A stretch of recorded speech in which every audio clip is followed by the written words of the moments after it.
भारत की GDP growth rate 2 साल में सबसे नीचे 5.4% पर आ गई है।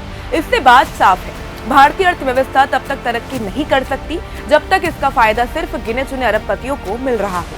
किसान, मजदूर, मिडिल क्लास और गरीब तरह तरह के आर्थिक समस्याओं से जूझ रहे हैं। इन तथ्यों पर एक नजर डालिए, देखिए स्थिति कितनी चिंताजनक है। खुदरा महंगाई दर बढ़कर 14 महीने के उच्चतम स्तर 6.21% पर पहुंच गई है। पिछले साल अक्टूबर की तुलना में इस वर्ष आलू और प्याज की कीमत लगभग 50% बढ़ गई है। रुपया 84.50 के सबसे निचले स्तर पर पहुंच गया है और बेरोजगारी पहले ही 45 वर्षों का रिकॉर्ड तोड़ चुकी है। पिछले 5 सालों में मजदूरों, कर्मचारियों और छोटे व्यापारियों की आमदनी या तो ठहर गई है या काफी कम हो गई है। आमदनी कम होने से मांग में भी कमी आई है। 10 लाख से कम कीमत वाले कारों की बिक्री में हिस्सेदारी घटकर 50% से कम हो गई है, जो 2018-19 में 80% थी। सस्ते घरों की कुल बिक्री में हिस्सेदारी घटकर करीब 22% रह गई है, जो पिछले साल 38% थी। एफएमसीजी प्रोडक्ट्स की मांग पहले से ही कम होती जा रही है और कॉर्पोरेट टैक्स का हिस्सा पिछले 10 सालों में 7% कम हुआ है, जबकि इनकम टैक्स 11% बढ़ा है।